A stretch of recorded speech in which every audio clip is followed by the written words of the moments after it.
एक चिरतरुण आवाज, जो कधी खट्याळ, कधी विरहाने भरलेला, कधी उदास, तर कधी आयुष्याचा उत्सव करणारा होता. आज तो आवाज कायमचा शांत झाला. ज्येष्ठ गायिका आशा भोसले यांनी वयाच्या 92व्या वर्षी मुंबईतील ब्रीच कँडी रुग्णालयात रविवारी दुपारी अखेरचा श्वास घेतला आणि भारतीय संगीत विश्वाने आपला एक अनमोल ठेवा गमावला. आशा भोसले यांना हिंदी सिनेसृष्टीतील सर्वात वर्सटाईल गायिका म्हणून ओळखलं जायचं. तब्बल 10 दशकं त्यांनी आपल्या सुराने इंडस्ट्री गाजवली. केवळ हिंदीच नाही तर मराठी, बंगाली, गुजराती, तमिळ, तेलुगूसह अनेक भाषांमध्ये त्यांनी गाणे गाऊन आपली अटळ छाप सोडली. हिंदी सिनेसृष्टीतील दिग्गज गीतकार R D Burman, O P Nayyar यांच्यासोबत त्यांनी असंख्य अजरामर गाणी दिली.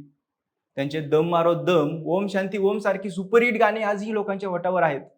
आज त्या काळाच्या पडद्याआड गेल्या असल्या तरी त्यांचा आवाज, त्यांची जादू आणि त्यांच्या गाण्याची आठवण कधीही मावळणार नाही. म्हणूनच त्यांच्या निधनाचं नेमकं कारण काय होतं आणि 92 वर्षाची त्यांची ही अफाट कारकीर्द कशी घडत गेली याचाच घेतलेला हा सविस्तर आढावा.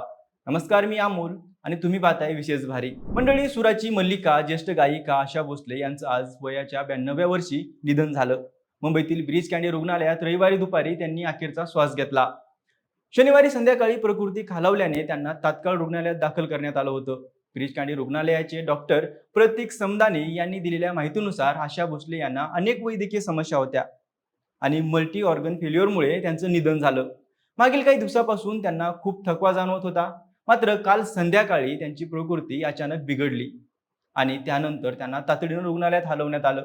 रुग्णालयात दाखल केल्यानंतर त्यांच्या प्रकृतीबाबत कुटुंबियांकडून माहिती देण्यात आली होती. त्यांच्या नातीनेही इंस्टाग्रामवर एक पोस्ट करत आशाताईंची प्रकृती चिंताजनक असल्याचं सांगितलं होतं. डॉक्टरच्या देखरेखीखाली त्यांच्यावर उपचार सुरू होते. मात्र सर्व प्रयत्नानंतरही त्यांना वाचवता आलं नाही. मंडळी, आशाताई गेल्या 70 वर्षापासून हिंदी चित्रपट सृष्टीच्या भाग होत्या. त्यांनी अनेक भाषांमध्ये तब्बल 12,000 गाणी गायली आहेत. त्यांच्याशिवाय हिंदी चित्रपट सृष्टीची कल्पना करणंही कठीण आहे. मात्र एक काळ असा होता जेव्हा आशा भोसले यांना त्यांचा आवाज खराब आहे असं सांगून रेकॉर्डिंग स्टुडिओमधून बाहेर काढण्यात आलं होतं. आज जगभरातील अनेक हॉटेल्सच्या मालकीण असलेल्या आशा भोसले यांचं बालपण मात्र अत्यंत गरिबीत गेलं. 8 सप्टेंबर 1933 रोजी सांगली येथे त्यांचा जन्म झाला. त्यांचे वडील दीनानाथ मंगेशकर हे प्रसिद्ध रंगमंच कलाकार होते. पण घरात आर्थिक परिस्थिती अत्यंत हलाखीची होती. त्यामुळे मोठी बहीण लता मंगेशकर आशाताईंना शाळेत लपून छपून घेऊन जात असत. एका फी मध्ये 2 बहिणी शिकत होत्या. शिक्षकांपासून लपून आशाताई वर्गात बसायच्या. पण ही गोष्ट जास्त काळ लपून राहिली नाही. एके दिवशी शिक्षकांनी दोघींना पकडलं आणि सांगितलं की एका फी मध्ये एकच मुलगी शिकू शकते. परिणामी दोघींनाही शाळेतून काढून टाकण्यात आलं. दुसऱ्या दिवशी लताताईंनी स्वतःचं शिक्षण थांबवलं आणि आशाताईंना शिकण्याची संधी दिली. पण नशिबाने इथेही साथ दिली नाही. वयाच्या अवघ्या 9व्या वर्षी त्यांच्या वडिलांचं निधन झालं आणि संपूर्ण कुटुंबावर संकट कोसळलं. यानंतर कुटुंब पुण्यावरून मुंबईला स्थायिक झालं. घर चालवण्यासाठी लहान वयातच दोन्ही बहिणींना काम करावं लागलं.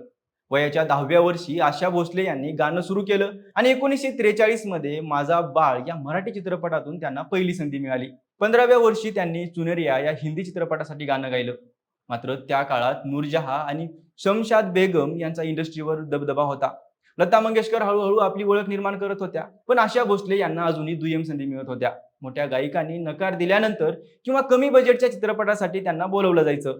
या संघर्षाच्या काळात एक घटना त्यांच्या आयुष्यात कायमची कोरली गेली. 1947 मध्ये त्या किशोर कुमार यांच्यासोबत एका स्टुडिओमध्ये गाणं रेकॉर्ड करण्यासाठी गेल्या होत्या. पण रेकॉर्डिंग सुरू होताच स्टुडिओच्या मालकाने संगीतकाराला सांगितलं की दोघांचाही आवाज चांगला नाही, त्यांनी दुसरे गायक घ्यावेत. काही क्षणातच त्यांना तिथून जाण्यास सांगितलं.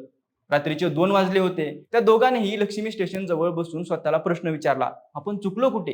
हा अपमान मोठा होता. पण त्यांना तोडलं नाही, उलट अधिक मजबूत केलं. काळ बदलला आणि मेहनतीचं फळ मिळू लागलं. 1957 नंतर आशा भोसले यांनी स्वतःची वेगळी ओळख निर्माण केली. जब बुडे जब जब जुल्फे तेरी सारखी गाणी गाजली आणि त्या लोकप्रियतेच्या शिखरावर पोहोचल्या. एक दिवस त्या स्टुडिओमध्ये पुन्हा गाण्याची संधी मिळाली. त्यावेळी किशोर कुमार यांनी त्या स्टुडिओच्या मालकाला ठामपणे सांगितलं, तुम्ही म्हणाला होतात ना आम्ही गाऊ शकत नाही, आता बघा आम्ही कुठे आहोत. हा क्षण त्यांच्या संघर्षाचा विजय होता. मंडळी, व्यावसायिक आयुष्या इतकंच त्यांचं वैयक्तिक आयुष्यही वादळी होतं. 10 वर्षाच्या वयात गाणं सुरू करणाऱ्या आशा भोसले यांना अवघ्या 16व्या वर्षी सेक्रेटरी गणपतराव भोसले यांच्यावर प्रेम जडलं. गणपतराव त्यांच्यापेक्षा 15 वर्षांनी मोठे होते. कुटुंबाला हे नातं कधीच मान्य होणार नाही हे त्यांना चांगलंच माहीत होतं. त्यामुळे त्यांनी 16व्या वर्षी घरातून पळून जाऊन गणपतराव यांच्याशी लग्न केलं. हा निर्णय त्यांच्यासाठी आनंदापेक्षा जास्त दुःख देणारा ठरला. लग्नानंतर त्यांना पती आणि सासरच्यांकडून चांगली वागणूक मिळाली नाही. वेळ जात राहिला पण नात्यातली कटुता वाढतच गेली. लग्नानंतर आशाताईंना 3 मुलं झाली. काही वर्षानंतर तणावाने भरलेल्या नात्याचं अखेर शेवट झाला. गणपतराव यांनी त्यांना घरातून काढून टाकलं. त्यावेळी आशाताई 2 मुलांसोबत होत्या आणि तिसऱ्या मुलाची आई होणार होत्या. नाईलाजाने त्यांना आपल्या माहेरी परतावं लागलं. त्यानंतर त्यांच्या आयुष्यात अनेक दुःखद घटना घडल्या. त्यांच्या मुलाचा कर्करोगाने मृत्यू झाला, तर पुढे मुलीने स्वतःला संपवलं. या सगळ्या वेदनामधूनही त्या उभ्या राहिल्या, गाणं गात राहिल्या, काळासोबत स्वतःला बदलत राहिल्या. पण त्यांचं गाणं खऱ्या अर्थाने बहरलं ते म्हणजे आर डी बर्मन त्यांच्या आयुष्यात आल्यानंतर. 1966 मध्ये तो गाणे मिळून हिंदी चित्रपटसृष्टीला नवा संगीत ट्रेंड दिला. पिया तू अब तो आजा, दम मारो दम यासारख्या गाण्याने धुमाकूळ घातला आणि आशा भोसले कॅबरे क्वीन म्हणून ओळखल्या जाऊ लागल्या. मात्र त्यांच्या आर डी बर्मन यांच्या सोबतच्या नात्यालाही विरोधाचा सामना करावा लागला. अखेर 1980 मध्ये त्यांनी लग्न केलं. पण 1994 मध्ये आर डी बर्मन यांच्या निधनानंतर आशाताई पुन्हा एकट्या पडल्या. पण त्या जरी एकट्या पडल्या असल्या तरी त्यांच्या गाण्यांनी करोडो लोकांचं एकटेपण दूर केलं आणि त्यांच्या सुरांनी असंख्य प्रेक्षकांच्या आयुष्यात वेगवेगळे रंग भरले. आज त्या आपल्यात नाहीयेत, पण त्यांचा आवाज, त्यांची गाणी आणि त्यांची कहाणी कायम जिवंत राहील. गरिबीतून सुरू झालेला प्रवास, अपमान, संघर्ष, वैयक्तिक दुःख आणि त्यातून उभं राहून मिळवलेलं यश ही केवळ एक गायिकेची कथा नाही, तर ती जिद्दीची, धैर्याची आणि कधीही न हार मानण्याची प्रेरणा आहे. आशा भोसले हे नाव फक्त एक व्यक्ती नाही, तर भारतीय संगीताचा एक अजरामर अध्याय आहे. सुरांची मल्लिका आशाताईंना विशेष भारीच्या टीमकडून भावपूर्ण श्रद्धांजली.